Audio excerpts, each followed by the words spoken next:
If you work as a manufacturing facilities engineer, installing a new piece of equipment can be as complex as the machinery itself. From prep work to alignment and testing, it's your team's job to put it all together. That's why it's good to have Grainger on your side. With industrial-grade products and next-day delivery, Grainger helps ensure you have everything you need close at hand through every step of the installation. Call 1-800-GRAINGER, click Grainger.com, or just stop by. Grainger, for the ones who get it done.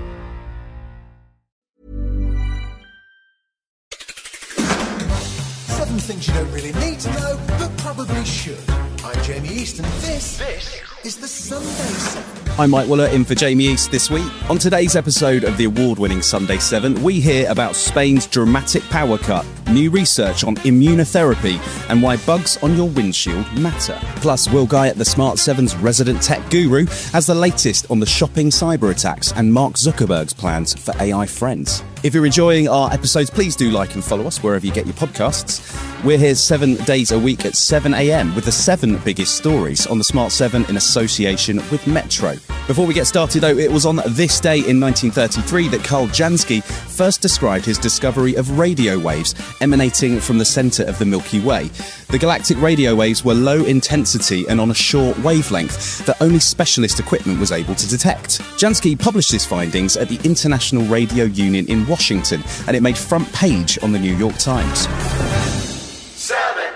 This week saw 55 million people across Europe suddenly without electricity. Mobile phone signals dropped, lights went out, subway trains stopped, and traffic lights went dark. It was sudden, unexpected, and it's largely still unexplained. Spain, Portugal, and parts of southern France were all affected by a sudden drop in power supply at 12:32 on Monday afternoon. It took most of the rest of Monday to restore about 50% of power to Spain, while Portugal was slower, partly because it depends heavily on an interconnector with its neighbour. Both countries have high levels of renewable energy sources in their electricity supply, and it's still not clear what happened to trigger the sharp power cut. There were theories floated about an extreme climate or temperature event, but while the weather was hot, it wasn't at record-breaking levels. There's also been speculation about a cyber attack, but as yet no one has claimed responsibility, although Spanish PM Pedro Sanchez has vowed to get to the bottom of what happened. Understandably, one of the questions for the UK was what would happen if we had a catastrophic power failure, and Peter Kyle, Secretary of State of Technology, told BBC Radio 4 that a lot of work has gone into protecting ourselves here in the UK. We're doing an enormous amount of work on the core infrastructure resilience of our energy sector, which is what Ed Miliband is trying to do and transform it for the age. I've got to tell you that most of these services are now digitally enabled as well, so it's really important for people to understand that I have upgraded digital national infrastructure to that of critical national infrastructure, which gives me more powers to directly intervene in the resilience of our digital national services, and also make sure that where there are attacks against any part of our digital national infrastructure, they have to be reported to me and we can share the learning and learn from them iteratively. In a world with no streaming services and no ATMs, Spain and Portugal turn to one of the more reliable media sources in times of crisis, the radio. James Cridland is an audio futurologist and runs the Podnews newsletter.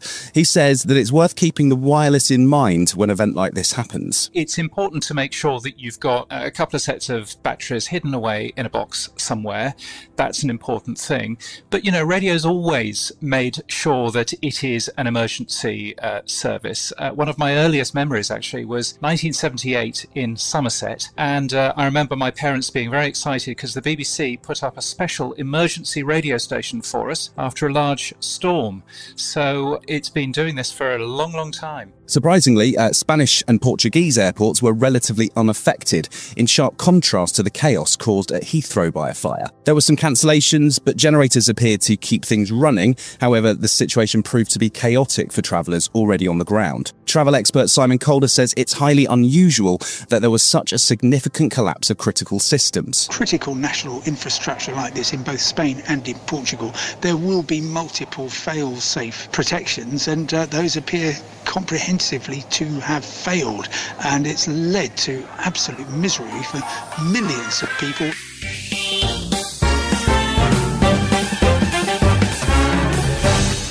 Six. It's been a strange week in tech this week, from a still largely unexplained power cut across Spain and Portugal to a flurry of cyber attacks on UK shopping brands. It's hard to know what's going on in the world of tech, and there's only one man we trust to unravel the mysteries and plug back in the mainframe, and that's the Smart 7's tech guru, Will Guyatt.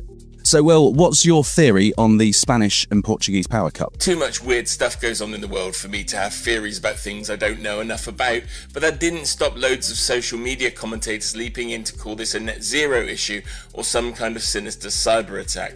What I do know is that some pretty sophisticated stuff goes into managing energy demand across Europe, and something in that process went catastrophically wrong for a moment, which caused a chain of events that took hours and in some places days to recover from. We have troubles of our own too, but not with power. Instead, it's all about cyber attacks. What's going on? We've seen power cuts from cyber attacks in Ukraine and elsewhere over recent years, but we're all now at such an elevated state that people suggest the recent power substation fire in London that took out Heathrow Airport for 24 hours or so was planned rather than a tech failure. No matter how hard those involved with it vigorously deny that. We're seeing attacks on the Co-op, Marks and Spencer, and now Harrods. Do you think that's a coincidence? There's been 3 high-profile UK retailers hit with cyber attacks, or at least attempted cyber attacks, in the last week or so.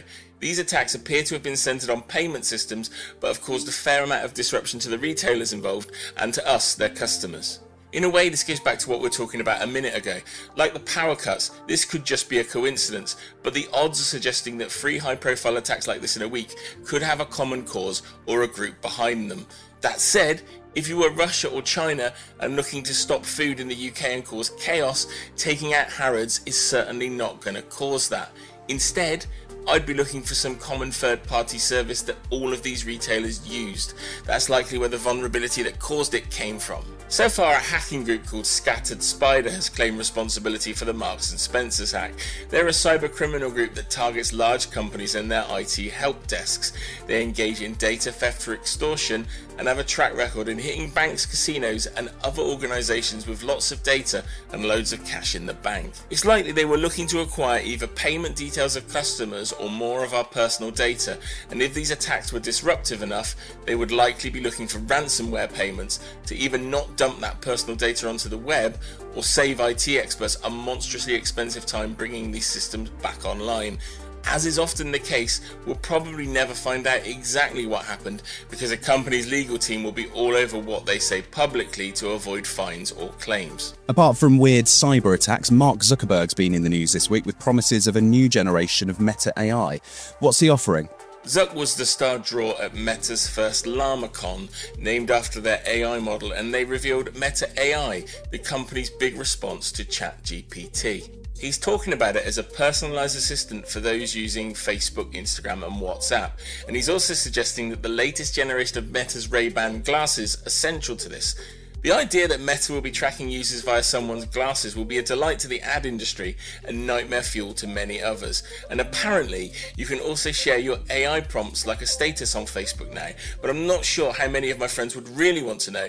I'm asking AI to generate images of Dog the Bounty Hunter and Hulk Hogan in a fondue eating competition. And why is Meta going so big on AI? It's almost like Zuck has forgotten he changed the name of his business to Meta because he was so all in on the idea of the metaverse, he wanted us to spend our lives in some sort of strange VR reality. Instead, everyone else got excited about AI, and so he's pivoted and followed. He doesn't want Meta's products to lose out to the growing number of AI services available, stuff like ChatGPT, Gemini, and even Grok from Elon Musk's X, which, dare I say it, is actually a really good AI model. Zuck now needs to show investors and developers that Meta is indeed in the AI game. And finally, this week the world celebrated, I'm not sure if that's the right word, but 100 days of Donald Trump. And aside from the politics, there seems to be no end to the grifting that's going on at the White House, right? 100 days. Let's not forget that Trump pumped and dumped his own meme coins just before coming to power for the second time, which made him millions of dollars, and blatantly talked up crypto in such a telegraphed way that his buddies were sure to have benefited from the bump there too. And now, those affiliated with Trump's digital coin business have announced that Abu Dhabi is literally investing $2 billion in it. And what they are investing in is actually not entirely clear. But what is clear, that this blurs the line between government and Trump's business endeavours a bit further. It's a bit like Trump bringing back Trump steaks. Trust me, they're the greatest steaks, and forcing every American to eat a cow every 2 weeks. It seems bizarre that the US president has his own crypto coin and shamelessly promotes it. Should we call it the griftocurrency now? At the same conference, Trump's son Eric promised a new Middle Eastern Trump hotel and promised a visit from the Donald himself, mixing business pleasure and running the world's most powerful country into a single trip on Air Force One. I'm afraid nothing surprises me anymore. Still to come on the Sunday 7 in association with Metro, Mark Zuckerberg wants more AI friends, and we discover the mysteries of industrial waste rock.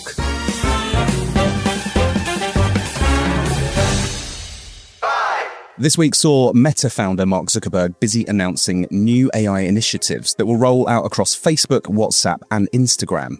He was speaking at Meta's inaugural AI developer conference called LlamaCon, and he has a number of new announcements. Sharp-eyed users will already have noticed Meta AI lurking in your WhatsApp, offering to help with search, but that's just the beginning of the AI rollout. There's almost 1 billion people who are using Meta AI across our apps now, so we made a new standalone Meta AI app for you to check out. Meta AI is designed to be your personal AI. That means, first, it's designed around voice conversations. You open up the app and you can talk to it about whatever you want, from the news to an issue you're dealing with, to just anything that you want to learn about. It's also designed to be personalized.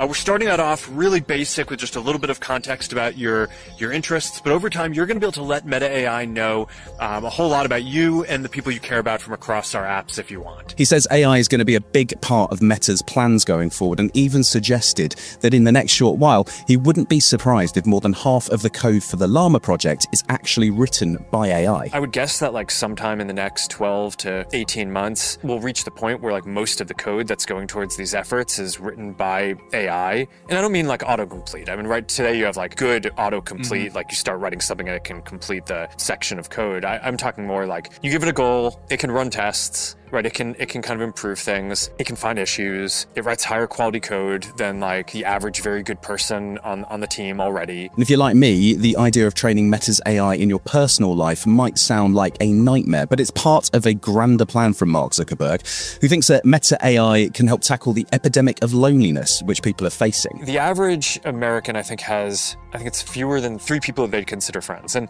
the average person has demand for meaningfully more. I think it's 15 friends or something, right? I guess there's probably some point where you're all right, I'm just too busy, I can't deal with more people. But the average person wants more connection than they have. So, there's a lot of questions that people ask of stuff okay, is this going to replace kind of in-person connections or real-life connections? And my default is that the answer to that is probably no.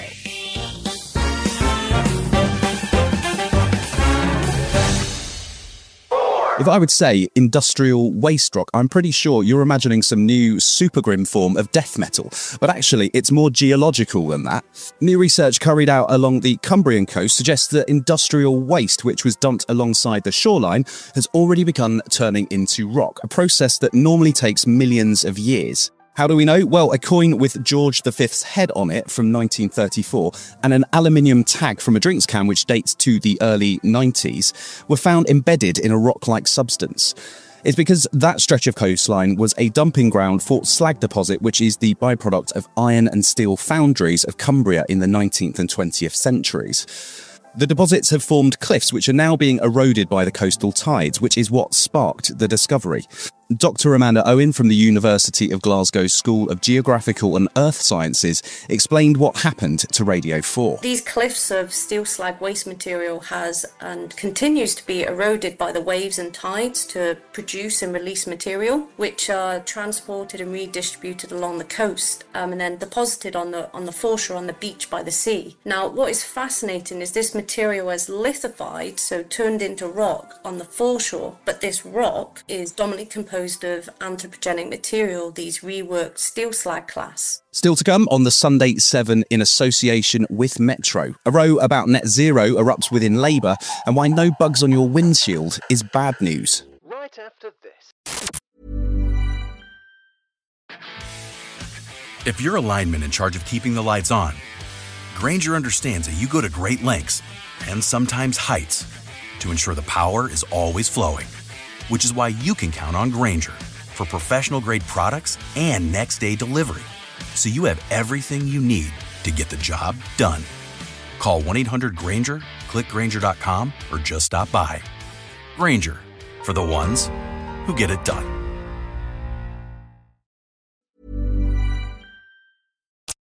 Welcome back.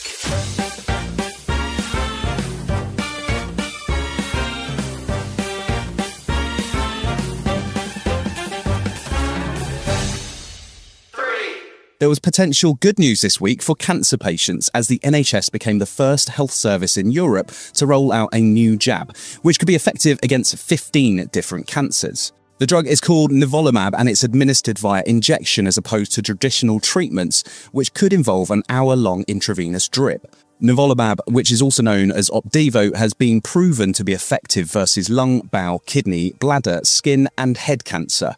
The drug helps the immune system fight cancer by switching off signals from so-called tumour cells, which then allows the immune system to tackle them and destroy them.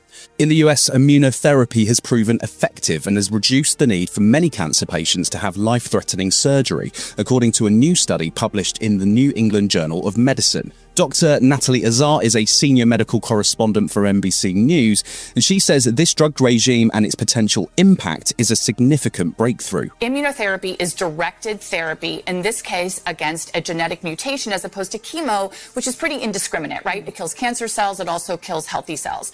These particular tumors had a genetic mutation that's called mismatch repair deficiency. Real quickly, when cells divide, they make a lot of mistakes. Normally, mismatch repair comes in and repairs those. These tumors shut mismatch repair off. Immunotherapy comes back and unlocks the brakes on your immune system so that you're able to kill those tumor cells. On its face, it's obvious. If you can avoid surgery, great, right? There's so many things, bladder and bowel dysfunction, among other things. But another nuanced benefit here is that people who still needed to have surgery after, let's say they didn't have a complete response after immunotherapy, they were still able to go ahead and get what's called that curative resection. So delaying surgery was not problematic for those individuals.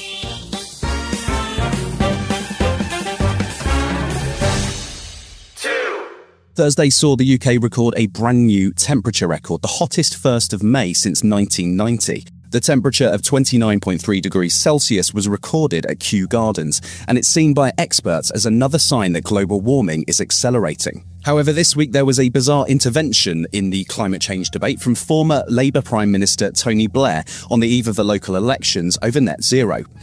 The Tony Blair Institute for Global Change released a report which said that the Labour government's net zero policy was doomed to fail, a surprising position and not one that Labour had expected. The government was furious, arguing that the statement could see Labour lose local council seats to Reform and the Greens, and Blair quickly retracted the remarks.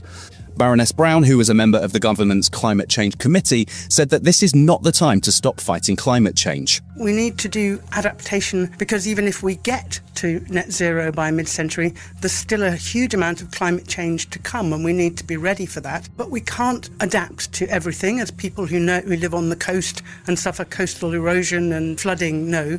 We can't adapt to everything. It's absolutely critical that alongside adaptation, we are reducing emissions as well. Blair's remarks came as the US Environment Secretary has been suggesting European nations should give up on climate change, in line with the Trump administration's new approach. The concerns in the report were over the potential cost to consumers of reaching net zero, but the Secretary of State for the Environment, Steve Reed, says it's all about greater energy security for the UK. 75% of emissions come from fossil fuels. And as I say, if we can take back control of our own energy here at home by changing the planning rules as we're doing, so that we can more quickly develop alternative sources of energy, wind, wave, solar and nuclear, then we're not so dependent on the fluctuating global prices of fossil fuels. We can, in the long term, lower the cost to households and businesses and ensure a more secure supply of energy.